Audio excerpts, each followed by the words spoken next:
Concentration से इधर उधर बस क्या होता है, फॉरवर्ड बैकवर्ड जाता है, उससे कुछ नहीं होता है। नेक्स्ट, ये कौन सा था?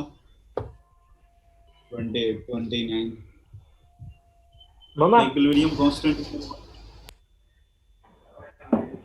बोल रहे थे। The equilibrium constant in a reversible reaction at a given temperature. Color depends on the initial concentration of the reactant. Equilibrium constant की बात किया है, ठीक है? Depends on the concentration of the product at equilibrium. Does not depend on the initial concentration. It is not characteristics of the reaction. Equilibrium constant बस किसके ऊपर depend करता है? अपना टेम्परेचर के ऊपर। पता नहीं इसमें चल क्यों नहीं रहा है सही से। एक मिनट।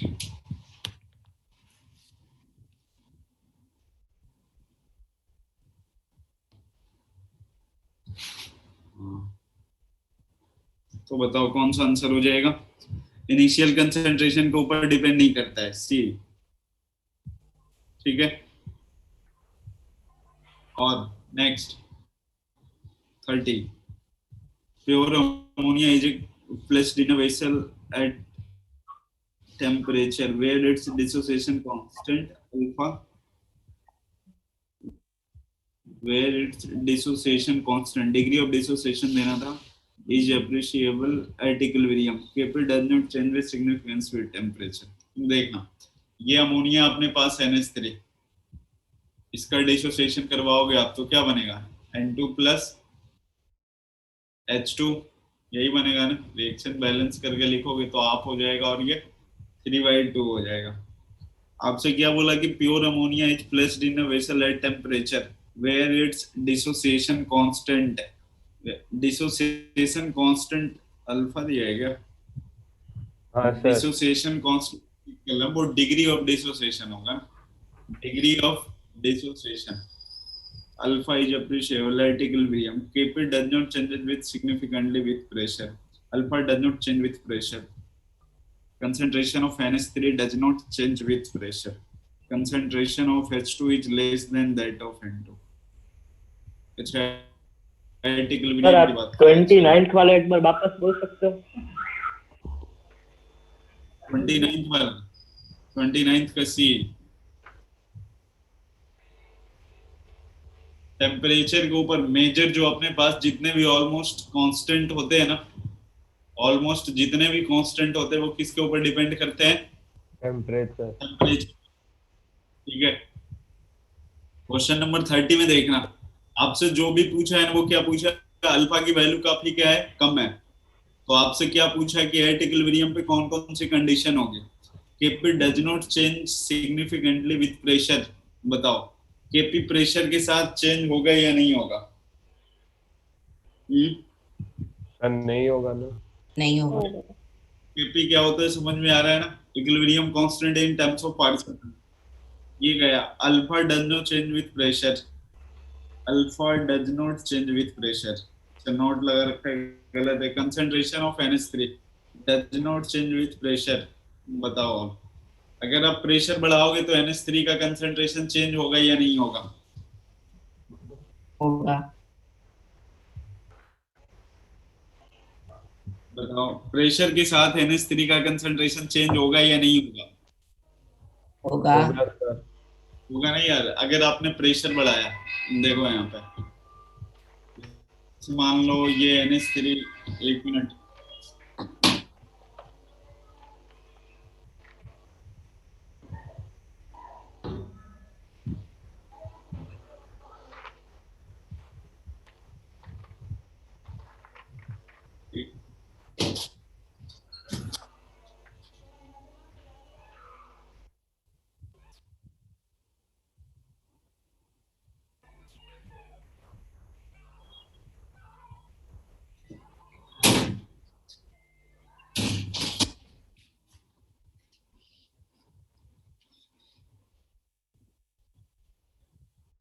हाँ, at equilibrium concentration of NH3 does not change with pressure। ये सही है या गलत है? वो दोनों हाँ क्या बोलते हैं आपस में ये क्वेश्चन थोड़ा सा मेरे को लग रहा है कुछ मिसिंग मिसिंग है। वो अल्फा नहीं है, वो डिग्री ऑफ डिसोसिएशन होना चाहिए, और डिसोसिएशन कांस्टेंट के बारे में कुछ बताया नहीं है। तो एक बार इस क्वेश्चन को मैं चेक करके बताऊंगा आज की क्लास में सर पर शाम मैंने तो फर्स्ट ऑप्शन किया था तो वो सही दिखा रहा है कि option. Capital not change significantly with pressure. एक बार चेक करके इस क्वेश्चन को शाम वाली क्लास में आप लोगों को बताता हूँ। ठीक है, ओके। आगे बढ़ते हैं अपन। 30 के बाद 34। यस 34 है the decomposition of N2O4 to NO2। ये है आपके पास N2O4, इसको अगर आपने हीट किया ये कहाँ पे पहुंच गया, तो इस NO2 में। It's carried out at 280 kelvin, 280 kelvin पे हो रहा है in chloroform के presence में। when equilibrium has been established 0.2 mole of N2O4, 0.2 mole कितने पे इक्विलिब्रियम पे 0.2 mole of N2O4 and 2 into 10 का power minus 3 mole of NO2, 2 into 10 का power minus 3 mole of NO2, 2 into 10 का पावर माइनस 3 mole। अब अपने को क्या निकालना है, इन 2 लीटर सॉल्यूशन द इक्विलिब्रियम। नहीं निकाल सकते, ये तो कर सकते हो ना तुम लोग। केसी की वैल्यू क्या हो जाएगी, NO2 का होल स्क्वायर और नीचे क्या आ जाएगा N2O4। N2O4 वो ऊपर टिपका देना आप, 2 into 10 का पावर माइनस 3 अपॉन में 2 का होल स्क्वायर, और नीचे क्या हो जाएगा, हो गया सर, वो स्क्वायर लगाना जाएगा। कर लोगे ना। हो गया। हाँ, क्वेश्चन नंबर 34 35। हाँ सर 35 देख, क्या बोल रहे हो। सर इसमें नंबर ऑफ मोल्स इक्विवेलेंट पर लीटर नहीं आना चाहिए, नंबर ऑफ मॉलिक्यूल इक्विवेलेंट पर litre. Sir, number of gram equivalent आना चाहिए ना। इसकी बात कर रहे हो 35 35 अभी पढ़ रहा हूँ ना मैं question 35। Concentration of A gas is expressed in following terms in the calculation of equilibrium constant. बताओ करे क्या, कंसंट्रेशन ऑफ गैस आपको पता है ना, पीवी इक्वल्स टू क्या होता है एनआरटी, इक्वल टू क्या हो गया सीआरटी। कंसंट्रेशन के टर्म में ये होता है ना। Yes sir. हाँ सर मान लो N2 गैस है, तो ये partial pressure of N equal to concentration of N2, और ये RT होता है। अब आपसे पूछा है ना कि कोई गैस है जिसको एक्सप्रेस करना है किसके टर्म में, कंसंट्रेशन के टर्म में। तो नंबर ऑफ मॉलिक्यूल्स पर लीटर, नंबर ऑफ ग्राम्स पर litre, number of gram equivalent पर litre, number of molecules equivalent पर लीटर। कंसंट्रेशन क्या होता है, मोल पर लीटर। हाँ सर। Yes sir. देख, मॉलिक्यूल्स पर लीटर। हाँ नंबर ऑफ मॉलिक्यूल्स पर लीटर हो गया, ग्राम पर लीटर तो होगा नहीं, ग्राम किसमें होता है अपने को, मोल पर litre. Number of gram gram equivalent क्या होता है? ग्राम ग्राम इक्विवेलेंट। 10 फैक्टर का नाम सुने हो, मोल इनटू n फैक्टर। इसके अलावा वेट ऑफ जो भी होगा, वेट ऑफ कंपोनेंट नीचे डिवाइडेड में equivalent weight of component. Okay, ये फॉर्मूला ठीक है। नंबर ऑफ मॉलिक्यूल पर लीटर। क्वेश्चन नंबर 35 36 39 है। 39 देख लेता हूँ। A plus B, C plus D, if finally the concentration of A and B are both equal, if finally the concentration of A and B are both equal, but at equilibrium concentration of D will be twice that of A, then what will be the equilibrium constant of the reaction? चलो देखना, ये अब A plus 39 है ना। हाँ 39। Sir. अब t equals to 0 की अगर बात करें, आपको इनिशियली में ये दिख रहा है, इनिशियली लिखना चाहिए, इसने फाइनली लिखा है। फाइनली भी अगर करेंगे तो उससे इनिशियली सेम आ जाएंगे। If finally the concentration of A and B are both equal, ऐसा करते हैं ना, इसको अपन अच्छा 1 ले लेते हैं, 0 0 हो गया। अब t इक्वल्स टू इक्विलिब्रियम पे बताओ किसका कितना डबल किया गया? But the equilibrium concentration of D, D का जो कंसंट्रेशन है वो किसके इक्वल हो चुका है? D will be twice. Sir ऐसा करना है ना कि सी का x, डी का x और a और b का 2x वैसे करके। एक minute, concentration of D will be twice, D का कंसंट्रेशन डबल हो जाता है किससे? ए से। एक वैसे कर लेते हैं ना, 1 - x और ये x हो गया। सर अब पर कितना वो सर डी का सर पर ये हाँ ट्वाइस है। सर पर ऐसा ऐसा 1 माइनस में क्यों लिखना है? सीधा 2x और वैसा नहीं लिख सकते? वो जैसे हाँ, अपन को पढ़ा है तो उसी के अकॉर्डिंग मैंने बनाया कि x मान के बनाए थे, वैसा कर दिया। या फिर हाँ डायरेक्ट भी आप पुट कर सकते हो ना, जैसे देखना है यहाँ पे। यहाँ से अगर आप केसी निकालोगे तो केसी की वैल्यू क्या हो जाएगी? डी सी और नीचे क्या होगा? ए और बी। अब डी और ए में तो आपको रिलेशन मिल गया है, हाँ 2 × A। तो डी इक्वल टू क्या लिखा 2x और सी के बदले क्या लिखा है? 2 into a, 2 तो सी और डी का तो सेम आता है। सेम आएगा। सी का क्या लिख दे? तो ये भी 2a हो गया ना। Yes sir. अपन ए और A और B B का का है। सेम दिया हुआ है। ए और बी का तो 2 है। वैसा नहीं है क्या कोई? 4 है। 4 है ना sir? Question number 40, if the reaction N2O4 twice NO2 alpha is that part of N2O4 which dissociate, then the number of moles at equilibrium. Sir इसमें वो 2 अल्फा इनटू 2 NO2 का 2 अल्फा लेना पड़ेगा कि सिर्फ अल्फा? हाँ 2 अल्फा। 1 - x हो गया, प्लस अल्फा हो जाएगा। ओके हाँ ठीक है। हो गया 1 प्लस हो गया। समझ में आया? एक मिनट ये नोट कर लेता हूँ खुद को। हाँ, ये t = 0 पे लिखा है और ये t = इक्विलिब्रियम पे। और छुट्टी दी ना तुम लोगों की? हाँ सर, स्कूल की एक क्लास थी। अभी 10 मिनट पहले उठे होगे तुम लोग फिर तो। सर 8 बजे क्लास थी सर एक। 8 बजे क्लास थी? हाँ सर, कौन सी क्लास? मैथ्स की। केमिस्ट्री में क्या चल रहा है अभी स्कूल में तुम लोगों के? थर्मोडायनामिक्स। हाँ सर, अभी चालू ही की है जस्ट।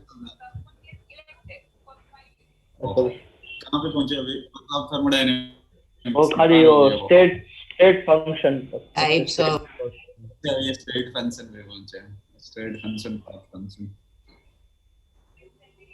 हाँ सर। दोनों ही ऐसा है जो पाथ फंक्शन होता है, हिट एंड वर्क। बाकी जितने सबके सब पाथ फंक्शन होता है। चलो हटाए ना? Yes sir. हाँ, इसके बाद कौन सा था? 42 ही है ना? हाँ सर, 40 पे तो कुछ हुआ ही नहीं, मतलब इसमें क्वेश्चन ही नहीं। देखना, the reaction twice SO2 O2 इतना इतना इतना 1 डेसीमीटर क्यूब का मतलब समझ रहे हो? 1 लीटर।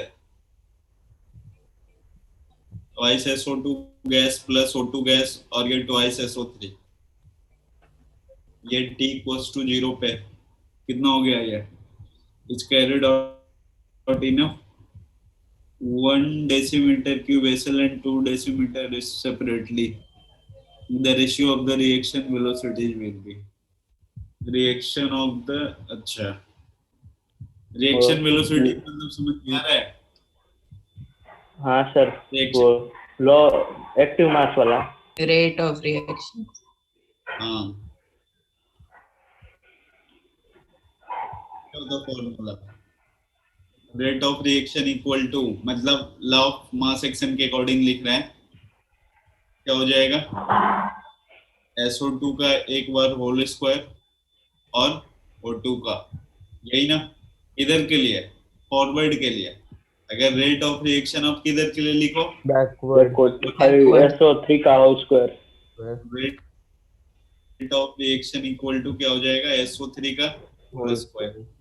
क्या क्या निकालना अपने को, कह रहे the reaction twice SO2 plus O2 is carried out in a 1 liter vessel and 2 liter vessel separately.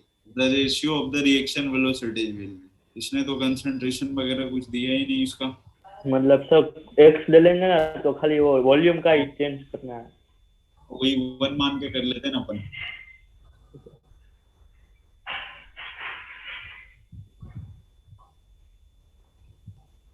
लेकिन इसमें तो टोटल अपने पास 3-4 वेलोसिटीज हो जाएंगे ना। किसके सर लिए? खाली फॉरवर्ड का ही।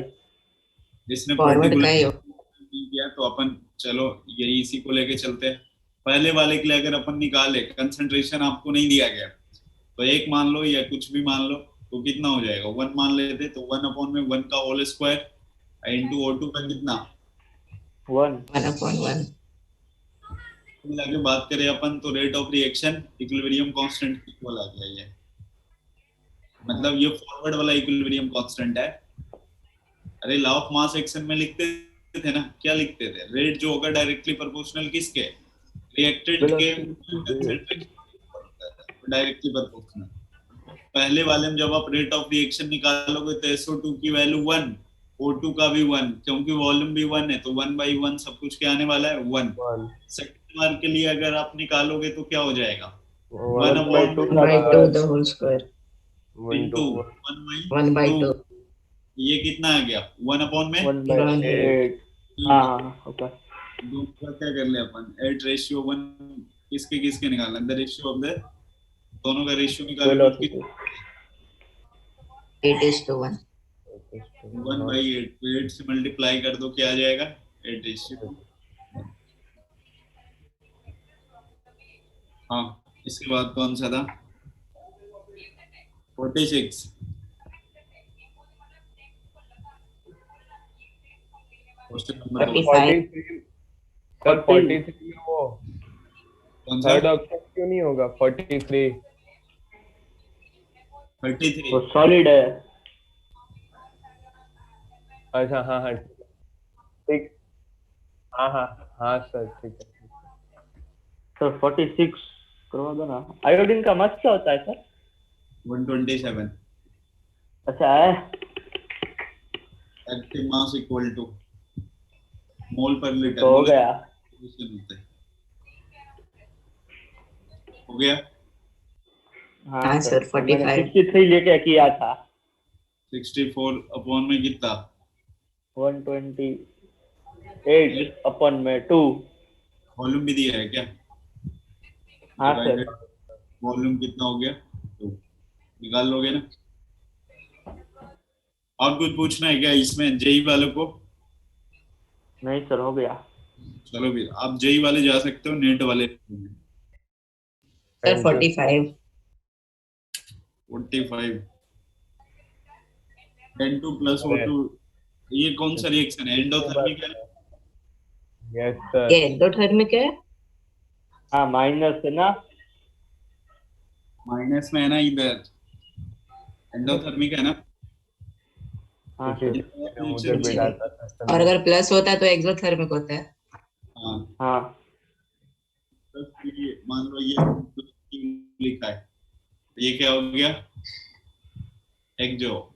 मुझे लगा ये एक्सो है। अगर इसी को अपन ऐसे लिख दे -QC तब भी क्या है एक्सो ही है। अरे इसको इधर लेके नहीं सर। माइनस, हाँ हाँ सर हाँ सर। तो ये कभी उल्टा पुल्टा ऐसे गेम खेलता है, जिधर लिखना चाहिए उधर नहीं लिखेगा, उसके अपोजिट में माइनस करके लिखता और सर वो जब मोल्स कॉन्सेंट्रेशन में जब वो लिखना होता है एक्स और वो सब, तो मतलब स्टोइकोमेट्रिक कोएफिशिएंट देख के डालते हैं ना। मतलब जैसे कि 2NO2 है प्रोडक्ट में तो 2x डालेंगे, वैसा ही होता है ना। हाँ बोल ये तो एनर्जी होता है, तो इसको स्टोइकोमेट्रिक कोएफिशिएंट से क्या लेना सर है? वैसे नहीं नॉर्मल वाला। क्या नॉर्मल वाला? हाँ वो तो मतलब जैसे कि N2 + 3H2 ये अगर इसकी बात करें ट्वाइस NH3 ये हाँ। ऐसे लिखते थे +92 किलो जूल पर मोल। वैसे नहीं सर, अभी वो एनर्जी वाला नहीं, मैं पूछ रहा हूँ कि जैसे कि इक्विलिब्रियम पे उसका 1 - x है, इसका 1 - 3x है, मतलब उसका 2x लिखना है ना, जो आगे वो स्टोइकोमेट्रिक कोएफिशिएंट उतना x लिखना पड़ेगा हाँ ना? हाँ, ये 1 माइनस एक्स है तो ये 1 माइनस 3x होगा और ये 2x होगा। ओके, हाँ ठीक है। यही पूछ रहे थे क्या? हाँ सर।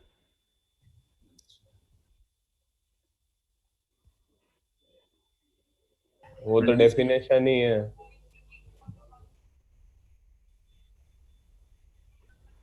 अकॉर्डिंग टू और लॉ कौन सा? मोलर कंसंट्रेशन ऑफ रिएक्टेंट ना। हाँ सर। चलो फिर जाओ नेट वाले क्वेश्चन नंबर बताओगे। चलो thank you sir, bye sir.